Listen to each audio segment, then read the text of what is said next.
I would absolutely love to tell you and the listeners that we had a grand plan and that we had this amazing savings that we saved up and we had this long client list that we could work through. I love what you're saying because I feel like as people, we get so stuck in the perfection and in the, I want to start this perfect and I want to start this right. Again, it also becomes a limiting belief of getting started. I believe long form content is one of the most profound ways of connecting with an audience outside of being in the same room with them.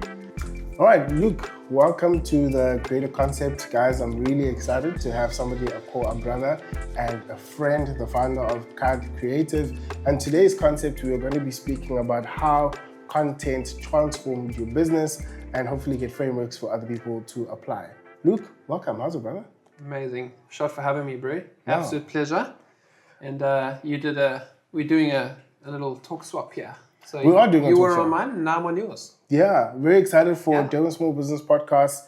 Season 2 is going to be coming out soon, and I was on that podcast having dope conversations. And I think we have so many things in common, and one of those things is having conversations, I think, that move the needle, either from a transformative point of view, frameworks, or just something that is applicable from people learning from storytelling, because storytelling is one thing that's been in existence from then right up until now.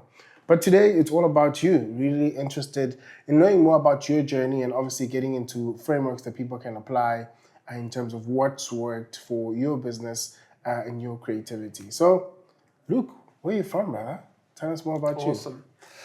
So originally, if we go all the way to the beginning, I came from my mother. No, I'm kidding. Well, I mean, I did. But so I actually grew up just outside Joburg. I was born in Joburg, grew up outside Joburg on the mines, and moved to Durban in 2007, and been here ever since. I think I've officially lived. Oh no, actually, I'm very close to living here longer than what I lived in Joburg. So yeah, officially about to dub you a Durban light. Yeah, officially, like probably, maybe in 3 years. And then we'll have a celebration. So we should. No, we must. It's a must. Please smoke some meat. Oh. If there's one thing I love about Luke, what he does is smoky meat. One of the things, obviously, I know you from your agency and from your podcast, but I'm keen to know, before that, what were you doing and how did you know that you had a skill in starting a video agency?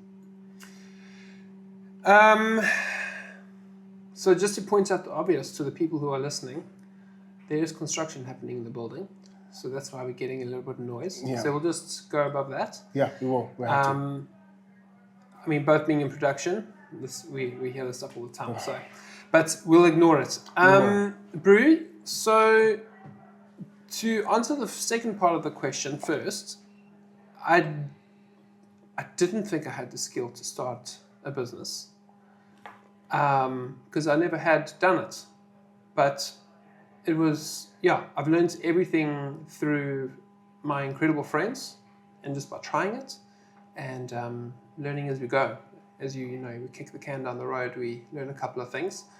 But I've also had incredible friends that I've learned from, people that I've done business with, that we've partnered with, collaborated with. I've had the very, very fortunate circumstance of having friends who had started businesses before I did, and I learned so much from them. Sure. A lot of what to do, a lot of what not to do, and I've always been a huge fan of learning from others, learning the hard things from others that I don't necessarily need to repeat. So I've been very blessed in that regard, just having incredible friends who are doing amazing things, and just learning from them. Yeah, well, before we go back to the other question, I love that you mentioned you used your circle of community to learn from them. And I often find that, there's this principle that says Jesus couldn't do many miracles in his hometown because they saw him as the carpenter's son, So do you find that sometimes people struggle or it takes a certain skill to be able to learn from your friends? Because you can get so used to them as just being friends. Yeah, that's an interesting question. That I think it does take I think it does take skill to learn from friends. I think we often can go through this life assuming that we know everything. And I'll be the first to say that we don't know everything.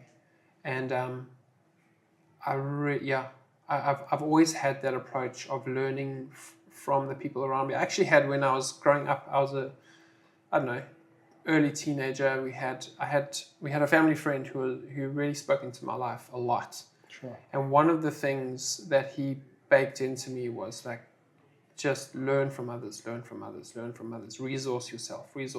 Whether it was through then, listening to CDs or tapes the people around us, get mentors. A mentor doesn't exactly have to be like, oh, will you be my mentor? True. And now there's something really powerful about that. But you can have unofficial mentors. And I agree with that. I have always also surrounded myself with friends that I trust and that I feel give me life and that I can learn from. Yeah. So I think maybe it's a humility thing, being humble. Like, I really never want to walk around thinking I know everything, and I would never claim that. But I love teaching and I love to be taught. So I just want to take a moment to give a shout out to the sponsor. This episode is brought to you by Creative Replay. That's my team. So here's the truth. Your podcast should be doing more than just existing. It should be building authority, generating leads, and positioning you as the obvious authority in your space. And that's exactly what we build for our clients. We take your expertise, whether it's podcast, video content, or short form, and we turn it into a system that actually drives business.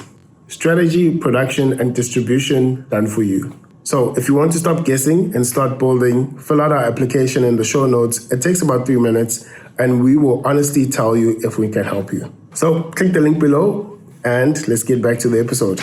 Yeah, sure. I think that's good. I think the power of having somebody to speak into your life, I like how you mentioned it, is so beautiful and so powerful.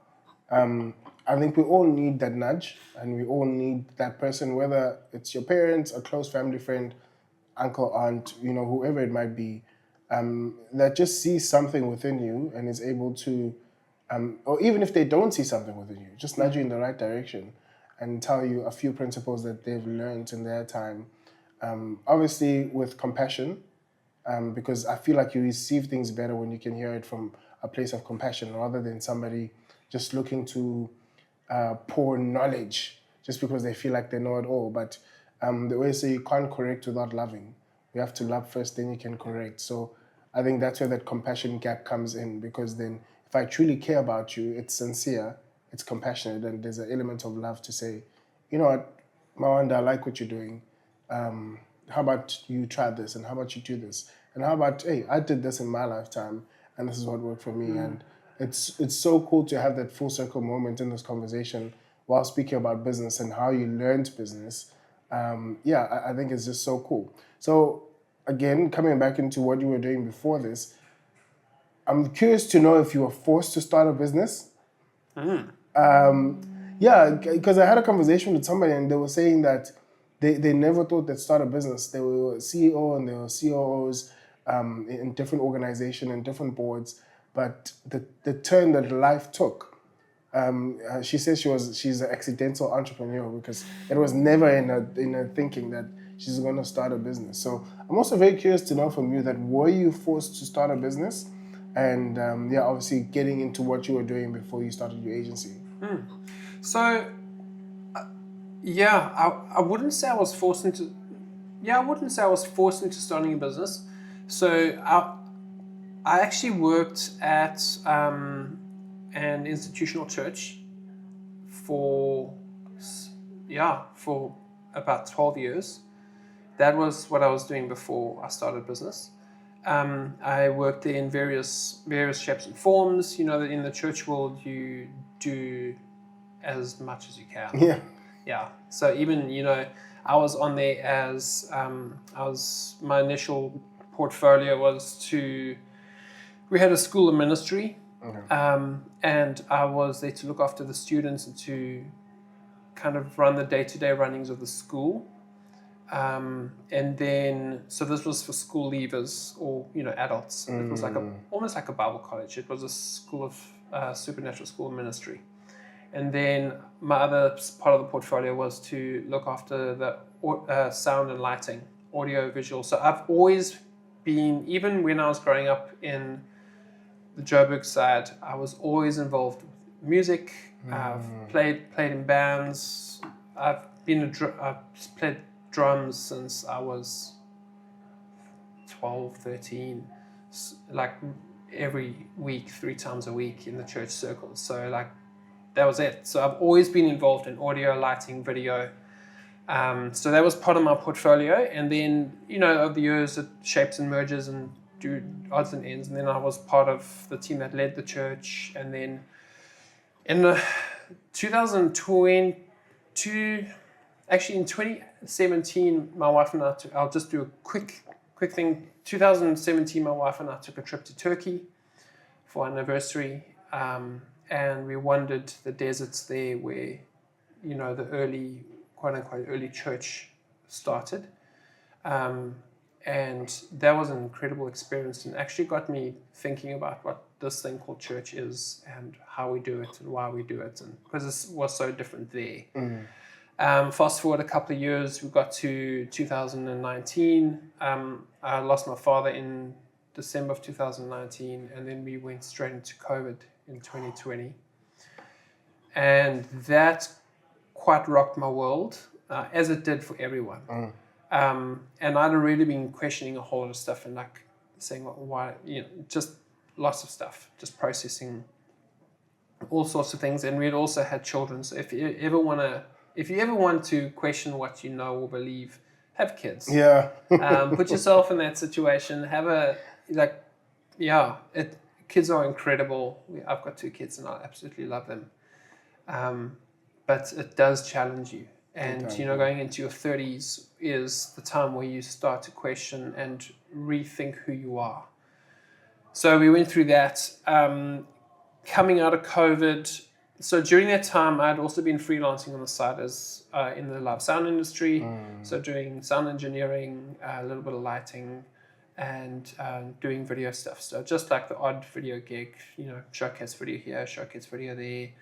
I had an incredible friend, or still have an incredible friend, who invested in buying me a DJI Phantom 4 Pro Plus, and he gave it to me, and he was like, "Yeah, this is like for you, just do some work for me, but use this to start something." Sure, that's beautiful. So that was amazing. That community was again. Community. I love that. 100%. It's coming back into the essence of community. The fact that I guess community is also a tricky one in the sense that you also have to be in the right space, and you also have to be the person that people want to be around. And as a byproduct, you then attract the people that you're supposed to have in your life, and that's how you form a good community. Because community, I believe, can also be bad. I think you can be in a community, that has the wrong mindset, the wrong beliefs, either dragging people down, and not being uplifting. So I'm just also looking at that you had to be a particular person to attract that type of community and a group of friends who were able to say, "Yo, I need some work done," but and the time that you have, get some work done for yourself. I think that's such a beautiful thing. Yeah, absolutely. So community's been a huge part of my journey. I had someone invest in me in doing that, and that was amazing. I got to shoot my first documentary with them and doing some really cool work. And then I actually looked back at that work recently and I was cringed, just absolutely cringed. It was so shocking. Well, that happens with work that we do last year, and you look at it now and you're like, oh. I mean, the first time I went out into I was shooting outside in the field properly, and I hired a camera and a lens, and we just flew up to Joburg, got a car, and drove into the bush somewhere to do some stuff for it. It was for Transnet. And I'd never shot in this full sun before, without studio lighting. And so, I didn't bring an ND filter. I didn't, double check my white balances. So half the stuff just came out so overexposed and just glary. Oh, it's awful. But good learnings, good opportunities, and it was a good base. So yeah, dude, fast forwarding more, my best friend and I started a community where we were at in the church called Residency. It was the whole idea behind that was to start a creative community where people could come and have a workspace from. That's cool. And we work on, so some of that would serve the church we were at. Part of their rental would be to put together media for the church. And then we would also work on some commercial stuff together and have the opportunity to collaborate. We had a sound studio and we did video and we had designers and we had all that kind of stuff. That lasted for a little bit. And then we actually did some really amazing exhibits. So we would have twice a year, we would do this exhibition. Sure. It was themed and we invited creatives from all over Durban and we would have live music and it was really awesome. So again, the common connections are community and creativity. And I think as leaders, even in our businesses, and this is something I'm learning all the time, is like we actually create a community. Yeah. Because your family is a community, your business is a community. That's like good. the community, your community are the sum total of people you spend the most time with. That's true. Yeah. That's practically speaking. So as leaders, we get to build community. So going forwards, 2021, at the end of 2021, I remember I was cutting the grass and I just had enough. And I just felt like we had to make a call and do something. So after that, put in my notice. I said, hey guys, we don't know what we're going to do, but we want to honor the community that we're in charge of here, and we want to we got to exit. We got to do something. I didn't know what exactly we were going to do, but I knew it was probably going to involve video, audio, and lighting because that's my skill set. Was it scary to? I find that I've recently had to make a decision that I think is that tough, especially where you have to take a step of faith. Well, you don't always know what's the next step, but the decision is so tough that between you and your family and having that conversation, it's like, it's just can be, anxiety provoking, or whatever the thought is, overthinking it, etc. But what have you found has worked for you when it comes to making those tough decisions? What has given you that push? To be honest, Bru, I actually found those decisions very difficult. One of my highest values is security. So, in the business coaching process, we figure out our values. One of my top values is security. So I need to know what's coming. I don't particularly do well in taking massive risk. So that was a huge learning lesson, bro. It was scary. Like, we had 2 kids, we had a home, we were paying a bond, and basically what we did is we just cut back every single expense that we didn't need. Like, literally need. Like, do we need this expense? Do we need this expense? And we got rid of them. Sure. So we literally just shaved down to like our bare essentials, a little bit of groceries, some petrol money, because that's access to opportunity, and our bond. And that's basically how we lived for a while. So your question was, how did we do that? How did you get to that step of going into the unknown? Which is, I think, where most people get stuck. Yeah. I think that opportunity between something that's about to change your life and where you are is, yes, having a plan, but sometimes there are steps where you just have to, take that step and not knowing where exactly it's going to land. And usually you find that you attract the opportunities that you're looking for, or the opportunities that are for that plan. But I often feel like the scariest thing, and I think this is where there's a lot of reward when it comes to risk. In terms of, if you look at your life plan and saying, okay, I'm going to start this. Yes, is it scary? It is scary. Might it not work out? It might not work out. That's just the honest truth. But there is a lot of reward if you are able to get through the threshold of either being stuck and being in the same place, or being like, okay, you know what? This is the plan. I'm just going to take this. Because it's not always... it's not always going to be that the opportunity before you take the step is already there waiting for you and like, hey, come in. The income is sorted and that's sorted. Sometimes you just have to take that step. And I feel like, I don't know what it is about life where just a few moments as you're in that figuring out phase, things just start coming in and piecing together. Yeah. So I would absolutely love to tell you and the listeners that we had a grand plan and that we had this amazing savings that we saved up and we had this long client list that we could work through, and there was none of that. We literally had no idea we had no idea where our next paycheck was coming or income was going to come from, but we just took the step.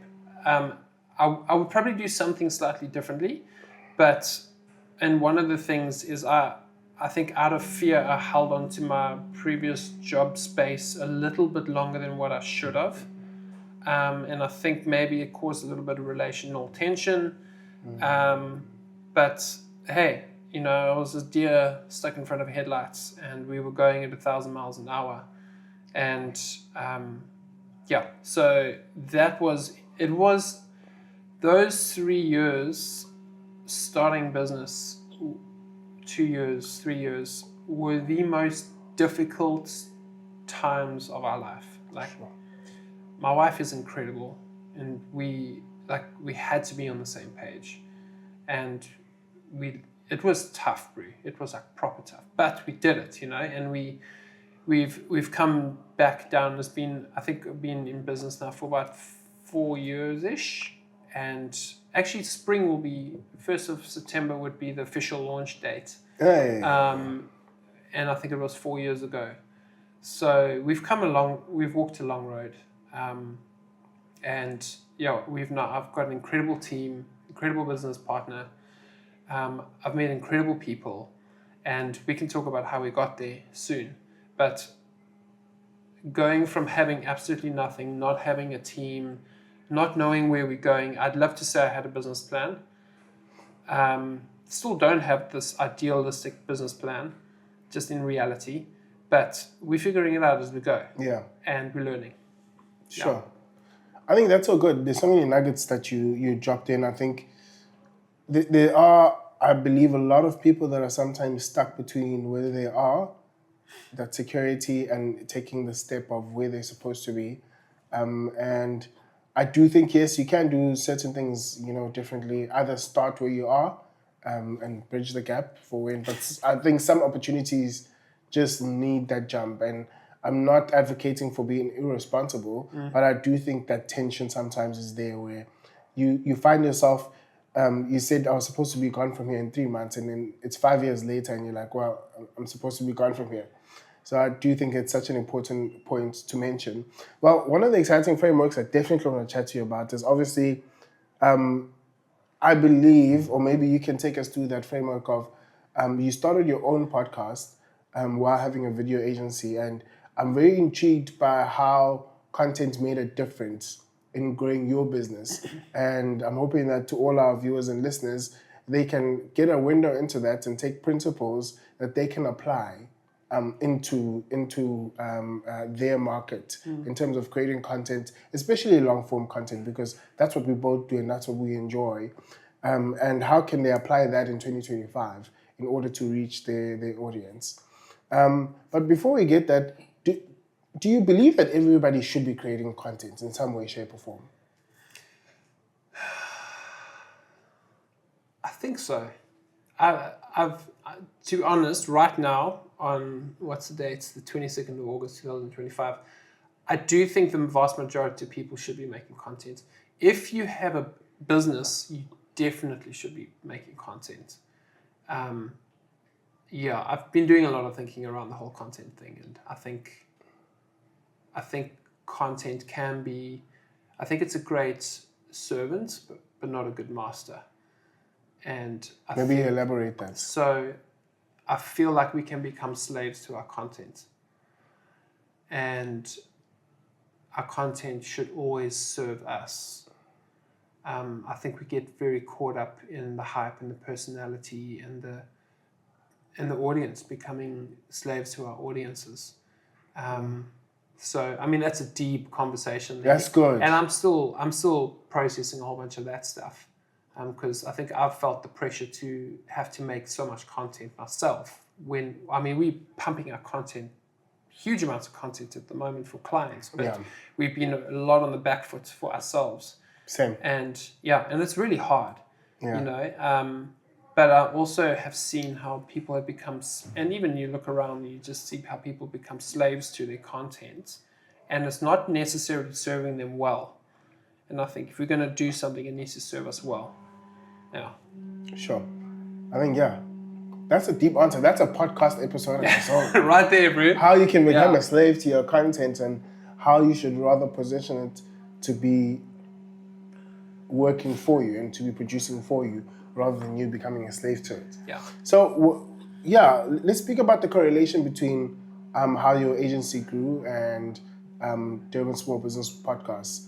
And hopefully, I want to work through some frameworks to see what can people learn in terms of how this grew your business, and hopefully people can apply that in their career, business, and obviously for creators as to how they can create more valuable offers.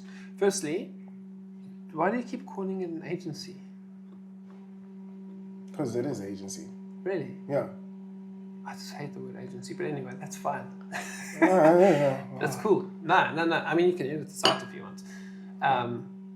Agents, maybe I need to renew my take on the word agency. Okay, well, what do you call it? Just business, or maybe like agency. I don't know. Maybe it's just got a negative connotation for me. Walk me through it. I think I find agency, in my experience, having worked in some agencies and collaborating with agencies, has been quite impersonal. And for me, agency is like the corporate or the creative world. And we've been very strong on building a business which is very personal. So like I've got, for the most part, really great relationships with our clients. And I always want to have a relationship with the clients rather than outsourcing it to an employee. I think to a degree, absolutely manage the relationships, but for us, we are very strong on having good relationships with the clients. I just value that. So like I like to be at the production days because that's where you spend the most time with the clients. And you know this, like this is where you build the relationship and build trust. That is like the biggest thing. I just found agencies are kind of like the corporate world of the creatives. I don't know. I need to maybe think about it a bit more. Yeah. And maybe I'm being too nitpicky. But I think if something leaves a negative taste in your mouth, it can give you that kind of, as soon as you hear that word, it just brings that back. Yeah.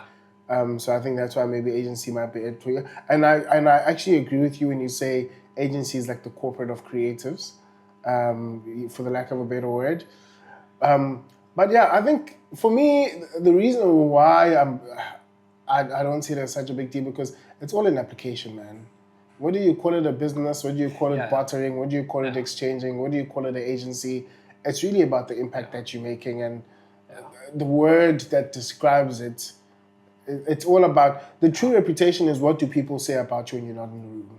Yeah. So whether it's called a business or 100%. Agency, etc., what are your clients saying about Luke and his team when he's not in the room? Yeah. And for me, that's what's more important than the actual overshadowing word of agency. Yeah. And if so, then I'd rather be a part of the people that create a different description of what agency is. Yeah. You know, somebody says, hey, I've worked with this agency, and maybe I didn't know, but I like how you guys represent this well. Yeah. So I also think we do have responsibilities, whether it's within your profession or your creator experience, to be able to represent what you do well, so that people have a different experience of it. That's cool. Yeah. Cool. Well, I'll take that, bro. Let's work at that. Yeah. Yeah. So, to come back to your question, in 2022 January, I decided to do a podcast, and this is where my biggest lessons were. my biggest lesson was, I think I'm going to do a podcast. I'm going to call it Durban Small Business Podcast. And then I started planning all this stuff. And then I was like, to hell with the planning, because as creatives, and we tend to be highly idealistic. And I was like, okay, I'm going to do an experiment here on, I can't afford to be idealistic right now. I need to get going because like there's no income. So you started your podcast with no income? No, nothing. So what I did is I actually took my drone, which was slightly damaged, and I traded it in to buy a Ninja screen, external monitor, and I somehow scraped it. And I invested in some Bitcoin a couple of years before, in 2017. Through the boom, basically, I put a little bit of money into Bitcoin. I have had major returns from it, and I used that to start my business. That's so the place where we left gifted me money as well, and I bought a camera with that. So I bought a camera. I got together a big steel borrowed, exactly what I needed, and I was like, I'm just going to do this thing. I phoned my best mate up, Zane, which will be on the first episode that you'll ever see. I sometimes go back to it to remind myself. Oh, that's so good. Like, this is where we started. And we had 3 glasses of whiskey and we started recording. Maybe we may have done a few takes. But we did it. And then I just pushed it out.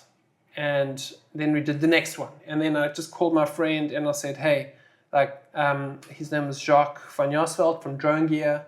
And I said, dude, let's interview. Let's just have a chat. And that was I did a whole lot of firsts. Just do as many firsts as you can, Great. First episode, and I remember editing these, and I was like, I can't believe you're actually going to put this out, but I just did it. Sure. And then I phoned up my friend Jacques, and I said, Jacques, let's go.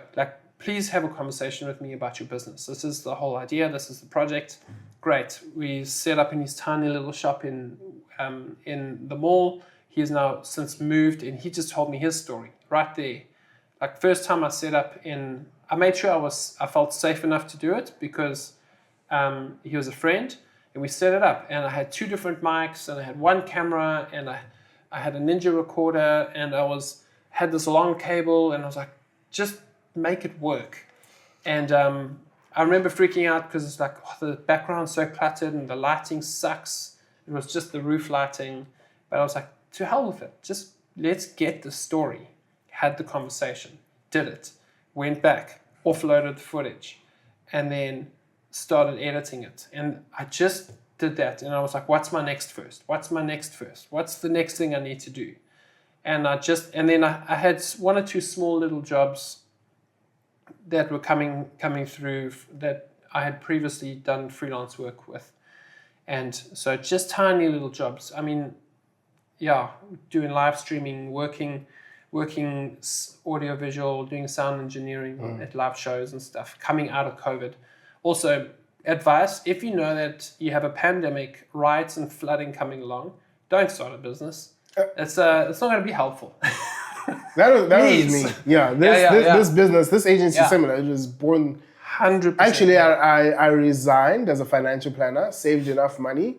Recently bought a camera, saved enough money to start a business, but at least have income for at least in the next 3 to 5 months. Yeah. COVID hit. Yeah. Income gone. Out of here, bro. Shucks. I love what you're saying because I feel like as people we get so stuck in the perfection and in the I want to start this perfect and I want to start this right. Again, it also becomes a limiting belief of getting started. And I feel like you're mentioning such an important point of that whole saying of start messy, just do it. Just do it, literally. And I think it sounds like you had a push. You had something more that was pushing you, which was obviously, I guess, to grow your business, to get the story out there, to make sure that whether you liked the circumstances or how the place looked, you just cared about telling the story and releasing it, even if you were not necessarily happy with it. And so much of that was me figuring out the process. So even though it was just me, on my ACE, I knew that in order for me to do this really well and be because I was doing everything from sourcing, finding the guest, booking the guest, arranging a time, trying to convince the guest, and then going down, setting up wherever we were, doing the interview, then striking down, then going in. Like, I knew everything I had to, like, I had to set up good processes, because if I didn't have good processes, I would be stressed that the camera's not rolling properly, or like, because I didn't have anyone monitoring audio or monitoring camera. We'd set up, I'd run, push the camera. I managed to have the Ninja so I could turn the screen around, and that was it, dude. But you can't watch the screen while you're interviewing someone. It's impersonal. So it was all about just setting up your processes in post, pre, and in production. So like, be meticulously planned. Have all your gear sorted out. Know exactly how you're going to set it up before you get there. How do you even set up? Like, the way we pack our boxes and our mobile gear, it's like, there's a particular way of doing it, and I'm pedantic about it, because if we miss stuff, we're going to stuff up. Like, have multiple fallbacks in terms of audio. So coming back to my first in-person guest was someone I didn't have a relationship with, was Jean Brooks from Wicked Donuts. And I managed to convince her, if you ever listen to this, Jean, you're amazing. I managed to convince her to do this podcast. And we went to her kitchen at Wicked Donuts, and I set up there, and we got rolling. Didn't have any lighting, nothing, but just going.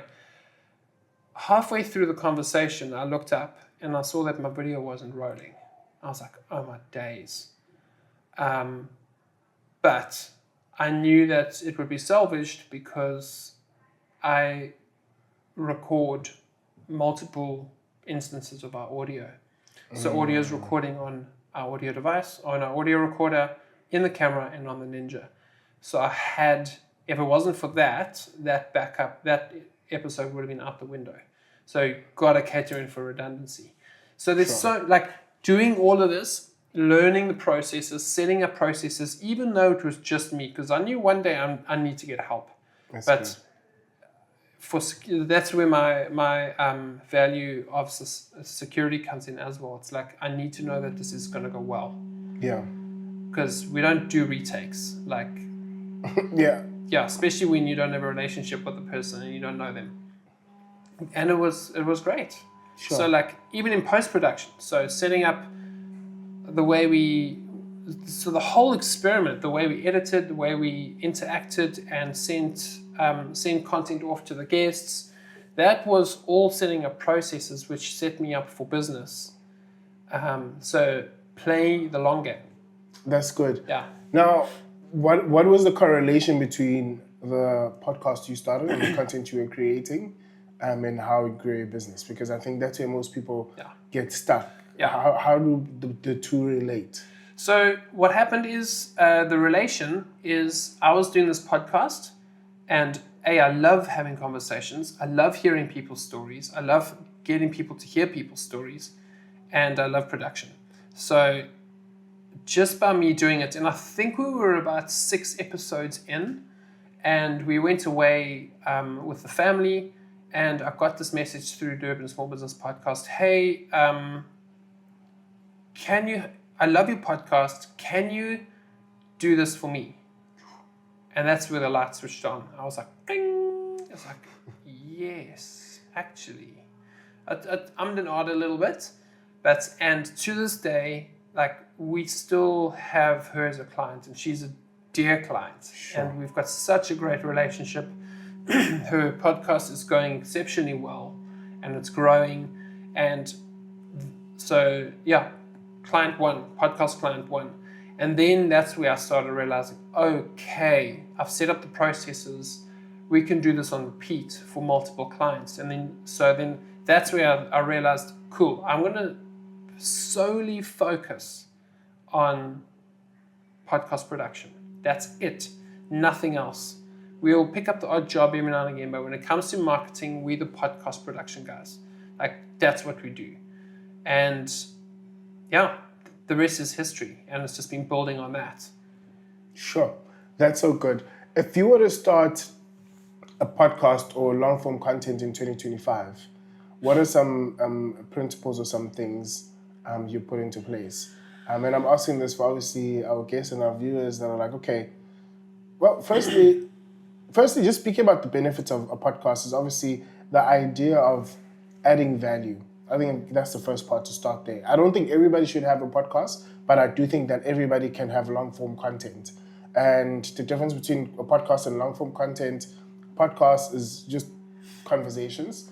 Long form content can be you educating, teaching, speaking about experience in the form of a YouTube video, and can be posted on Facebook, etc., depending on the platforms that you use. But mainly YouTube is your platform number one, and Facebook is a second platform for long form content. And I think there's two parts to it. The give for you is that you are adding value to your audience, that you're growing, and before you even ask, you give first, upfront, freely, and I think when people can apply or learn from what you are giving just out of experience, then people are more interested than to grow with you. And if you have a business or you have a service, it's even easier for them to say, hey, I think I'm actually your client. And look at it this way, that client is going to be acquired by somebody else anyways. But how much more better is it if that client can get that service from you, a person that they spend more time with? And so creating content or more long form gives people that parasocial relationship where even before they send you a DM or they interact with you, they feel like they already know you because of the amount of value that you are adding in for them. So in 2025, what are your thoughts in terms of advising people to start long form content? You asked me something earlier about, so we'll come back to in 2025 what my advice is. I think you asked me another question is why. I want to answer that first because that'll help me answer the second part. I fully believe in long form content, so much so that we don't really do short form at all, because I fully believe in this, the power of conversation. I believe long form content is one of the most profound ways of connecting with an audience outside of being in the same room with them. Sure. If you're not trying to bullshit everyone, so and it's really hard to do that on long form. It's really hard to constantly keep up a persona and to be peddling something that's not true for 1, 2, 3 hours and consistently every time. It takes a lot of skill, and I don't think most people have that skill. And also people can see through it. Yeah. So we need to have more conversation and less shout. Short form content for me is like the fast food of content. It's high dopamine, high cut rates, lots of noise, where long form is signal. It's like there's a place for short form, but we're so barraged by short form that we constantly crave the human connection in our long form media, and that's why podcasts are so powerful. And that's why podcasts are taking off so much. Podcasts also for me is a tool in the communication framework toolbox. So it's not like podcasts is a tool. It's not the only form of long form content, because you can do live stream but let's wrap it up and call it podcasts. Okay, leading to in 2025, my advice would be, I agree with you. I don't think podcasting is for everyone. But again, if you look at podcasting as a tool, it's a method to communicate. Podcasting is actually not just conversation. My favorite podcasts are not conversations. They're actually sound experiences, because podcasts are primarily audio first. And they're telling a story, but it's not a conversation. It comes from a conversation because we're talking, but it's highly curated. That's good. and there's an experience to it. It's storytelling. It's maybe telling the story of a murderer who, the murder diaries or whatever, or maybe it's become, the business to business space has become talking about, it's coaching and processes and consulting, and it's basically the conversations we have in private or in the boardroom table recorded. So is a podcast right for you? Maybe, maybe not. Is having conversations right for you? Definitely. Yeah. And if you're trying to build trust in a space and as an authority in your sphere of industry or whatever, you should be having conversations. Maybe it looks like a podcast, maybe it doesn't. Maybe it just looks like a webinar. Maybe it just looks like just going around and recording conversations you have audio only. It depends, but you should be making content, 100%. Sure. Does that, what have I missed? It feels like I've missed something. What would you be advice would you be giving people to start those conversations in 2025? Least path of resistance. Okay, least path of resistance. What is the low hanging fruit? What are you doing? And this is something that my business partner John says often, and it really is powerful. Is what are you doing now? Anyway, that you just get to hit record on. So, are you doing lectures every week? Are you doing webinars, or are you having boardroom discussions with your staff? Hit record. Just do it. Do it anyway. Sure, it's good. You don't have this, and I know you're a Gary Vee fan. I'm a big Gary Vee fan. He may or may not have had an influence in my Disinterest Starter podcast, but he probably did actually. I'm just gonna say it straight up. But it's worked. Documenting versus creating. That comes from Gary Vee, and that is something I've stuck by for a very long time. The difference between documenting and creating is that documenting, you're recording what you're doing. Creating is curated. It takes resources, it takes time, it takes energy, it takes storyboarding, it takes lighting, it takes a production value, and that's where us creatives get caught. Yeah. We are stuck in create mode. We actually take a step back, lower our production values and our expectations, and just hit record. Whether it's just putting your phone on the table and recording that conversation. In the end, and there's this ongoing debate, is video podcasting a podcast or is it audio only? And it's well, yes, video podcasts can be a podcast because what is the content? Content is king. Mm. And I would say start by documenting your conversations, documenting things that you are doing anyway, and roll out from there. That's because great. You can do multiple instances of that and see what bites with your audience. Do you even know who your audience is? Do you even know what they like, what they want? But by just literally hitting record on something, and there's so many tools to that. There's Riverside, there's just buying a cheap microphone or putting your phone on the table and recording that. 100%. Send that thing through the script or some tool. There's so many of them. Get the transcript. And then you can make content from that. You put your transcript into GPT or whatever you want, pick your poison, and have it help you generate content and throw content out there and see what bites, see what takes, So but keep the production value low. Yeah. Put aside the ego and just start somewhere. Something. Just document something, because then when you know what's taking, then you can start creating stuff. Because otherwise you're going to put all that production value and time and resources and energy into something that will very likely not work. Yeah. Yeah. That's what my advice would be. Shucks, that's good. I love what you're saying, because I think it also points out to, in this day and age, most people already have the tools. And we have so many tools available to us. Whether it's your phone, there's AI, even a free ChatGPT model will give you what you need without even paying for it. And I love the process of, again, experimenting, just like how you decided to just start your podcast in terms of putting the conversations out there. And yes, you're experimenting, figuring out for yourself, but in return, you saw that something was working, somebody reached out, and you already had a system. Yeah. But you had to start first in terms of figuring it out. You had to do your first one, yeah.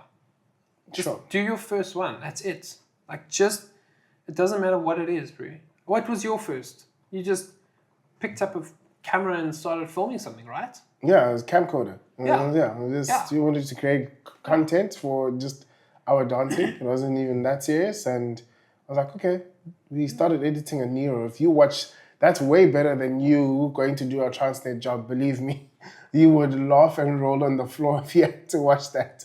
But again, that's how we just started experimenting and figuring it out along the way. Shucks. But we have to start somewhere, bro. Like, and I'm speaking to myself too, because, you know, it sounds like I've got it all together, but I don't. It sounds like, we've got this like thriving business and we're doing well and we've got an incredible team, but I'm still like, I still got a lot of firsts to get through, bro. Like, it's scary out there. Like, being a business owner is not as glamorous as it's made out to be. Yeah. But we gotta keep learning. Like, we can never approach this thing thinking that we know everything, because actually we don't. Shucks. But saying that, we have what it takes. 100%. Yeah. Yeah. Luke, this has been good. Yeah. Before we end it off, what is the one thing that you are learning in business that nobody showed you or taught you and you found it's been growing you as a person? Sheesh, where would we start?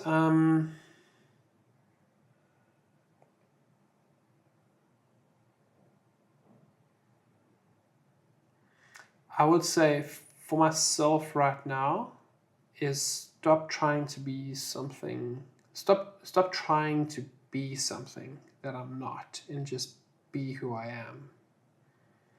What I mean by that is,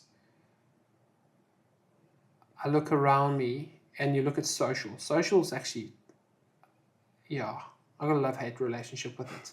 I restrict how much time I spend on there, because we look around and we're told that we need to be this and do that. We need to be able to do forecasting. We need to be able to do this. And I think what I'm learning right now is, don't give in to the pressure of all the things we need to be. Like, stop trying to be something I'm not naturally am. It's like, just be. Like, we haven't got here because I've put on a fake persona and trying to be a financial guru. Like, it's not my thing. So stop trying to be it. My business coach this week I had a session with her, and she was like, be kind to yourself. And this is what I would say to everyone is, be kind to yourself. That's part of the journey. And be who you are, and stop trying to live up to the expectations of others. Cool. Yeah. That's good. Cool. I feel like it sounds like something simple, but it's actually very profound. It's so hard. I think given all the stimulants and everything that we're taking in, to be yourself, I guess now is becoming harder than it's ever been at any moment in time, as far as life is concerned.